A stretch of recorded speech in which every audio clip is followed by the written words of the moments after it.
বেসরকারিভাবে বিদ্যুৎ উৎপাদন এবং বেচাকেনার সুযোগ রেখে মার্চেন্ট পাওয়ার প্ল্যান্ট পলিসি করেছে সরকার। এই নীতির মাধ্যমে নবায়নযোগ্য বিদ্যুতের ব্যবহার বাড়াতে সরকারকে সঞ্চালন ফি সহনীয় রাখার দাবি শিল্প মালিকদের। বিশেষজ্ঞরাও বলছেন, এ ধরনের বিদ্যুতের দামে অতিরিক্ত খরচের চাপ বসালে নীতিমালার সুফল মিলবে না। বিভিন্ন কেন্দ্রে যে বিদ্যুৎ উৎপন্ন হয় তা বিদ্যুৎ উন্নয়ন বোর্ড কিনে কয়েকটি বিতরণ সংস্থার মাধ্যমে ভোক্তা পর্যায়ে সরবরাহ করে। এখন মার্চেন্ট পাওয়ার প্ল্যান্ট পলিসির মাধ্যমে নবায়নযোগ্য জ্বালানির প্রসারে উৎপাদন ও বেচাকেনায় বেসরকারি অংশগ্রহণ বাড়াতে জোর দিচ্ছে সরকার। নীতিমালার আওতায় বিশেষ উদ্দেশ্যে প্রতিষ্ঠান গঠনের মাধ্যমে দেশি বিদেশি বিনিয়োগকারী মার্চেন্ট পাওয়ার প্ল্যান্ট স্থাপন ও পরিচালনা করতে পারবে। তারা সরাসরি শিল্প ও বাণিজ্যিক গ্রাহকের সঙ্গে আলোচনার ভিত্তিতে মূল্য নির্ধারণ করবে। তৈরি পোশাকসহ বিভিন্ন রপ্তানি খাতের বিদেশি ক্রেতারা এখন পরিবেশ বান্ধব উৎপাদন প্রক্রিয়ায় জোর দিচ্ছে। সেক্ষেত্রে কারখানায় সৌরবিদ্যুতের মতো নবায়নযোগ্য জ্বালানির ব্যবহার গুরুত্ব পাচ্ছে বলে জানান শিল্প মালিকরা। এখানে যখন আমরা নিজেরা গিয়ে রিনিউয়েবল এনার্জি বাড়াতে চাচ্ছি, তখনও যখন আমরা পলিসি সাপোর্ট পাবো না, তখন আসলে আমাদের গার্মেন্টস ফ্যাক্টরি বন্ধ করা ছাড়া কোনো উপায় থাকবে না। তো হুইলিং চার্জটা বারবার আমরা রিকোয়েস্ট করছি যে এটা যেন 70 সেন্টের উপরে না বাড়ানো হয়। যে সাবসিডিগুলো দেওয়া হয় সরকার, এটা তো আমাদের উপরে চাপালে হবে না, আমরা তো প্রাইভেট সেক্টর। মার্চেন্ট পলিসি 2030 সালের মধ্যে নবায়নযোগ্য উৎস থেকে 20% বিদ্যুৎ উৎপাদনের লক্ষ্য অর্জনে সহায়ক হবে বলে মনে করেন বিশেষজ্ঞরা। তবে তারা বলছেন, বেসরকারি উদ্যোক্তাদের এমন বিদ্যুৎ ব্যবহারে উৎসাহিত করতে জাতীয় গ্রিড সহ অন্যান্য সেবার চার্জ সহনীয় রাখতে হবে।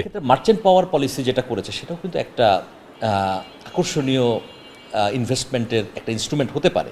সেক্ষেত্রে হুইলিং চার্জটাকে ন্যাশনাল লেভেলে রাখা প্রয়োজন। আমরা শুনতে পাচ্ছি পত্রপত্রিকায় রিপোর্টে এসছে 2.5 টাকা, কেউ বলছেন 3 টাকা ওপেন এক্সেস চার্জ।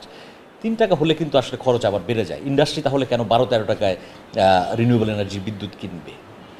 সেটা না করে গভর্নমেন্ট এটাকে 1 টাকার ভিতর রাখতে পারে কিনা, তাহলে হয়তো 10 টাকায় তারা কিনতে পারে। পর্যবেক্ষকরা বলছেন, মার্চেন্ট পলিসি সফলভাবে বাস্তবায়ন করা গেলে অল্প সময়েই মিলতে পারে 1000 মেগাওয়াট সৌরবিদ্যুৎ। এতে সরকারের ভর্তুকির বোঝাও কমবে।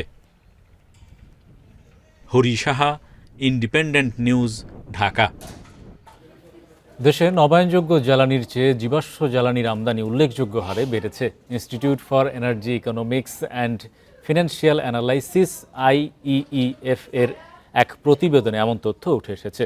গত 4 বছরে জীবাশ্ম জ্বালানির আমদানি 14.8% বেড়েছে, যার ফলে বাংলাদেশের বিদ্যুৎ উৎপাদন ব্যয় 83% পর্যন্ত বেড়েছে।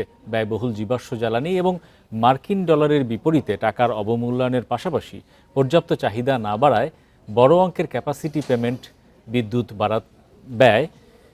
বিদ্যুৎ খাতে ব্যয় বাড়াতে ভূমিকা রেখেছে গুরুত্বপূর্ণভাবে। পাশাপাশি এলএনজির উচ্চ মূল্য উল্লেখযোগ্য প্রভাব ফেলেছে। 2026 সালের এপ্রিল থেকে জুন সময়ে বিদ্যুৎ চাহিদা মেটাতে এলএনজি আমদানিতে প্রায় $107 কোটি ভর্তুকি দিতে হতে পারে।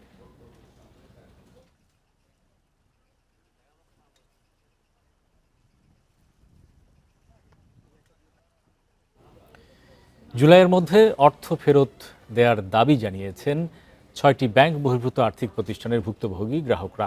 বুধবার বাংলাদেশ ব্যাংকের প্রধান কার্যালয়ের সামনে মানববন্ধনে তারা বলেন, ক্ষতিগ্রস্ত ব্যক্তি আমানতকারীদের অগ্রাধিকার দিতে হবে। এ সময় প্রয়োজনীয় ব্যবস্থা নিতে বাংলাদেশ ব্যাংকের গভর্নরের কাছে স্মারকলিপি দেন ক্ষতিগ্রস্ত আমানতকারীরা। চলতি বছরের শুরুতে অনিয়ম আর লুটপাটের কারণে দুর্বল হয়ে পড়া 6টি ব্যাংক বহির্ভূত আর্থিক প্রতিষ্ঠান বন্ধ বা অবসানের উদ্যোগ নেয় বাংলাদেশ ব্যাংক। প্রতিষ্ঠানগুলো হলো FAS finance, premier leasing, far east finance, Aviva finance, People's leasing ও ইন্টারন্যাশনাল লিজিং। মানববন্ধনে এসব প্রতিষ্ঠানে আটকে থাকা আমানত দ্রুত ফেরতের দাবিতে বাংলাদেশ ব্যাংকের গভর্নরের কাছে লিখিত আবেদন জানান ভুক্তভোগী আমানতকারীরা। যে করেই হোক আমাদের টাকা দেওয়ার ব্যবস্থা করার, আমাদেরকে জীবন বাঁচান, আমরা অসুস্থ। দাবি তো হচ্ছে যে যত তাড়াতাড়ি এক্ষুনি আমাদের টাকা দেন। আমার হাজবেন্ড এই 5 মাস হয় মারা গিয়েছেন চিকিৎসার অভাবে। আমার নিজের খালাতো ভাই গত মাসে অসুস্থ হয়ে তার আমানত না পেয়ে মারা গেছেন। এ সময় তারা জানান 12,000-এর বেশি আমানতকারী অর্থ ফেরত না পেয়ে চরম আর্থিক অনিশ্চয়তা ও মানসিক চাপে আছেন। এসব প্রতিষ্ঠানে অর্থ আটকে থাকায় অনেক আমানতকারী চিকিৎসা সহ জরুরি ব্যয় মেটাতে পারছেন না। তারা ওয়াদা করছে যে জুলাই মাসের ভিতরে তারা টাকা দিবে, এই বাংলাদেশ ব্যাংকের গভর্নর এটা ওয়াদা করছে। এখন আমাদের এই ওয়াদার জন্য পূরণ করে। অনেকে অসুস্থ, অনেকে বয়স্ক, অনেকের ছেলেমেয়েদের পড়াশোনার জন্য তাদের এই টাকা জমিয়ে রেখেছিল, তারা সেই টাকাটা আটকে আছে বছরের পর বছর। বাংলাদেশ ব্যাংক জানায় 6টি আর্থিক প্রতিষ্ঠানের ব্যক্তি আমানতকারীদের মূল আমানত ফেরত দিতে সরকারের কাছে 5,600 কোটি টাকা চাওয়া হয়েছে। সরকার থেকে টাকা পাওয়া গেলে অর্থ ফেরত দেওয়ার প্রক্রিয়া শুরু হবে। অর্থ প্রাপ্তি নিশ্চিত হলেই আমরা অবলোকনের দিকে যাব, আর অবলোকনের পর্যায়ে যখন শুরু হবে তখনই আমানতকারীরা তাদের টাকা ফেরত পাবে। ব্যাংক বহির্ভূত 6 আর্থিক প্রতিষ্ঠানের আমানতকারীদের অর্থ দ্রুত ফেরত না দিলে বৃহত্তর আন্দোলনের ঘোষণা দেন মানববন্ধনে আসা আমানতকারীরা। Shafiul Alam Sujan, independent news, Dhaka. বাংলাদেশের সাথে মুক্ত বাণিজ্য চুক্তি নিয়ে আলোচনায় আগ্রহী ইউরোপীয় ইউনিয়ন। তবে এর আগে এলডিসি পরবর্তী বাংলাদেশের বিনিয়োগের সার্বিক পরিকল্পনা সম্পর্কে জানতে চায় তারা। বুধবার রাজধানীর একটি হোটেলে দেশের তৈরি পোশাক শিল্পের টেকসই রূপান্তর ও সার্কুলার ইকোনমি বিষয়ক সেমিনারে এসব কথা জানান বাংলাদেশে নিযুক্ত ইইউ রাষ্ট্রদূত মাইকেল মিলার। জবাবে বাণিজ্যমন্ত্রী বলেন, বিনিয়োগের সঠিক পরিবেশ নিশ্চিতে সবার আগে লজিস্টিক ব্যয় কমাতে চায় সরকার, গতি বাড়ানো হবে চট্টগ্রাম বন্দরের। বলেন, এলডিসি পরবর্তী নতুন ও উদীয়মান পরিস্থিতির সাথে মানিয়ে নিতে দেশকে বিনিয়োগের জন্য আরও আকর্ষণীয় করে তোলার ওপর গুরুত্ব দিচ্ছে বর্তমান সরকার।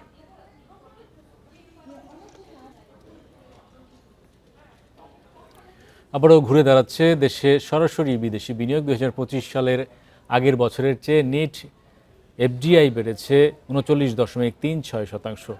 এ সময় নেট এফডিআই এসেছে 177 কোটি 70 লাখ ডলার। আগের বছর নেট এফডিআই এসেছিল 127 কোটি ডলার। বাংলাদেশ ব্যাংকের হালনাগাদ প্রতিবেদনে এসব তথ্য উঠে এসেছে। 2025 সালে সবচেয়ে বেশি প্রত্যক্ষ বিনিয়োগ এসেছে বিদ্যুৎ, খাদ্যপণ্য, বস্ত্র, পোশাক, ব্যাংকিং, টেলিকমিউনিকেশন, কেমিক্যাল ও ফার্মাসিউটিক্যালস, ট্রেডিং, কৃষি ও মৎস্য, চামড়া ও চামড়াজাত পণ্য এবং কম্পিউটার সফটওয়্যার ও আইটি খাতে। যেসব দেশ থেকে সবচেয়ে বেশি নেট এফডিআই এসেছে সেগুলো হলো নেদারল্যান্ডস, চীন, সিঙ্গাপুর, দক্ষিণ কোরিয়া এবং যুক্তরাজ্য।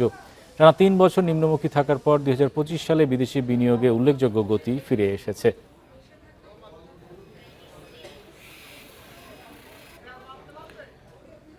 কোরবানির পশুর হাটকে কেন্দ্র করে চাঁদাবাজির ঘটনা ঘটলে কঠোর ব্যবস্থা নেয়ার হুঁশিয়ারি দিয়েছেন স্থানীয় সরকার প্রতিমন্ত্রী মীর শাহে আলম।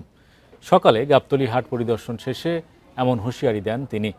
প্রতিমন্ত্রী জানান, কোরবানির পশুর পরিবহনে সময় সড়কে যেন যানজট না হয় সেজন্য পরিকল্পনা নেওয়া হয়েছে। অনুমোদন ছাড়া কোনো স্থানে কেউ হাট বসাতেও পারবেন না। এছাড়া হাটের সীমানার বাইরে গিয়ে কেউ পশু রাখতে পারবেন না বলেও জানান প্রতিমন্ত্রী। কোরবানি পশুর হাটগুলো নিরাপত্তায় পুলিশের পাশাপাশি মোতায়েন থাকবে সেনাবাহিনী ও র্যাব। এছাড়াও ইজারাদারদের নিজস্ব স্বেচ্ছাসেবকরাও দায়িত্ব পালন করবেন বলেও জানান স্থানীয় সরকার প্রতিমন্ত্রী। পশুর হাটগুলোতে আমাদের সম্মানিত পুলিশ বাহিনীর পাশাপাশি সেনাবাহিনী, র্যাব এবং প্রয়োজনে অন্যান্য আইন শৃঙ্খলা বাহিনীর প্রয়োজন হলে সেটি আমরা মোতায়েন করব। বিজিবিও মোতায়েন করা হবে। এর বাইরে এখানে স্বাস্থ্য ক্যাম্প থাকবে। নকল টাকা যাতে কেউ ব্যবহার করতে না পারে, এটা ব্যাংকের লোক মেশিন নিয়ে এখানে উপস্থিত থাকবে। দেশের সর্ববৃহৎ অত্যাধুনিক টেকসই ও গ্রিন আইকনিক কর্পোরেট অফিস ভবন নির্মাণে 3 পরামর্শক প্রতিষ্ঠানের সঙ্গে চুক্তি সই করেছে ওয়ালটন। রাজধানীতে 14.3 বিঘা জমিতে 18 লাখ বর্গফুট আয়তনের অফিস ভবন নির্মাণের উদ্যোগ নিয়েছে এই টেক জায়ান্ট। প্রাথমিক ধাপে 7 বিঘার ওপর 9 লাখ বর্গফুট আয়তনের একটি 13 তলা ভবন নির্মাণ করা হবে। এটি নির্মাণে আর্কিটেকচারাল কনস্ট্রাকশন ও ইঞ্জিনিয়ারিং পরামর্শক প্রতিষ্ঠান হিসেবে কাজ করবে Vistara architects private limited, aboard of consultants private limited এবং বিএন ইঞ্জিনিয়ারিং। ওয়ালটন কর্পোরেট অফিসে এই 3 পরামর্শক প্রতিষ্ঠানের সঙ্গে আলাদা চুক্তি সই করা হয়েছে।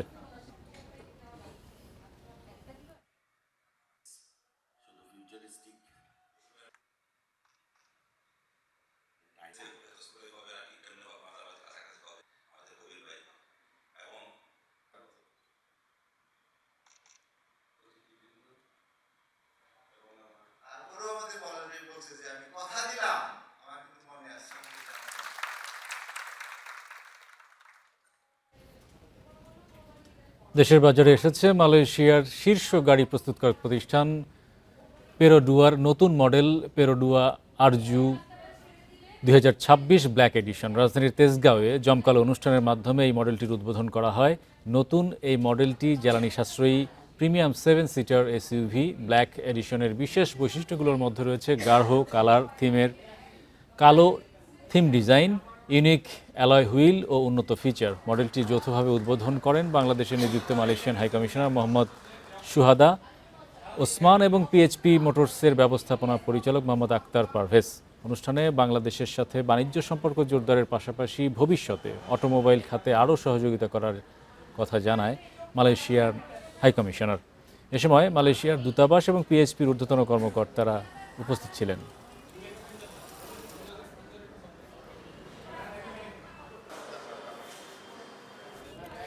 তিন সপ্তাহ বন্ধ থাকার পর আগামী 8 মে থেকে আবারও উৎপাদনে যাচ্ছে দেশের একমাত্র রাষ্ট্রায়ত্ত তেল শোধনাগার ইস্টার্ন রিফাইনারি লিমিটেড। সৌদি আরব থেকে 1,03,095 মেট্রিক টন অপরিশোধিত জ্বালানি তেল নিয়ে একটি ট্যাঙ্কার বাংলাদেশে পৌঁছানোর পর এই সিদ্ধান্ত হয়। বিপিসি চেয়ারম্যান জানান, অপরিশোধিত তেল জাহাজ থেকে খালাস ও অন্যান্য প্রক্রিয়া শেষে 8 মে থেকে উৎপাদনে ফিরতে পারবে ইআরএল। গত 14 এপ্রিল কাঁচামাল সংকটে রিফাইনারির 2টি ইউনিট বন্ধ হয়ে যায়।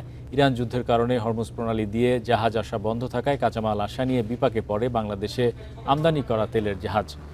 বিএসসির ভাড়া করা ট্যাঙ্কার এমটি নিনোমিয়া গত 21 এপ্রিল চট্টগ্রামের উদ্দেশ্যে রওনা হয়। ট্যাঙ্কারটি সকালে কুতুবদিয়া নোঙর করে। দেশের জনগণের একটি বড় অংশ কর্মভিত্তিক প্রশিক্ষণের বাইরে থাকে। আন্তর্জাতিক শ্রম সংস্থা আইএলওর জরিপে উঠে এসেছে 3 বছরের মধ্যে 93.4% মানুষ একদিনের জন্য কোনো রকম প্রশিক্ষণ পাননি। অথচ 50% মানুষ জানিয়েছেন তাদের কর্মভিত্তিক প্রশিক্ষণের প্রয়োজন ও চাহিদা রয়েছে। প্রশিক্ষণের অভাবে তারা কাজের পর্যাপ্ত সুযোগ পান না। আনুষ্ঠানিক কিংবা অনানুষ্ঠানিক সব ধরনের কর্মসংস্থানের ক্ষেত্রেই এই সমস্যা রয়ে গেছে। আইএলওর আগামীর জন্য জীবনব্যাপী শিক্ষা ও দক্ষতা শিরোনামের জরিপ প্রতিবেদনে এমন তথ্য উঠে এসেছে। প্রতিবেদনে বলা হয়, শিক্ষাগত যোগ্যতা এবং আজীবন শিখনের মধ্যে গভীর সম্পর্ক রয়েছে। যখন কর্মীরা প্রয়োজনীয় প্রশিক্ষণ পান না, তখন এটি কেবল তাদের ক্যারিয়ারের ক্ষতি করে না, বরং দেশের সামগ্রিক উৎপাদনশীলতার উপরও নেতিবাচক প্রভাব ফেলে। সপ্তাহের 4র্থ কার্যদিবসে নেতিবাচক দেশের 2 শেয়ার বাজার। ডিএসইতে কমেছে সূচক ও লেনদেন। আজ 55 ভাগ কোম্পানির শেয়ার দর হারিয়েছে। অন্যদিকে চট্টগ্রাম স্টক এক্সচেঞ্জের সার্বিক সূচক কমেছে 14 পয়েন্ট। বুধবার দিনের শুরুতে কিছুটা ইতিবাচক ছিল ঢাকার শেয়ার বাজার, তবে বেলা বাড়ার সাথে সাথে শুরু হয় সূচকের পতন। দিন শেষে ডিএসইএক্স সূচক 18.85 পয়েন্ট কমেছে, অবস্থান করছে 5,248 পয়েন্টে। সূচকের পাশাপাশি কমেছে লেনদেন। আজ হাত বদল হয়েছে 767 কোটি 68 লাখ টাকার শেয়ার, যা আগের দিনের চেয়ে 64 কোটি 61 লাখ টাকা কম। লেনদেনে অংশ নেয়া 391টি কোম্পানি ও মিউচুয়াল ফান্ডের মধ্যে দর বেড়েছে 108টির, দর কমেছে 216টির এবং অপরিবর্তিত রয়েছে 67টি প্রতিষ্ঠানের শেয়ার দর। সবচেয়ে বেশি লেনদেন হওয়া প্রতিষ্ঠানের তালিকায় শীর্ষে আছে মুন্নু সিরামিক, দ্বিতীয় অবস্থানে ডোমিনেজ স্টিল এবং তৃতীয় অবস্থানে মালেক স্পিনিং।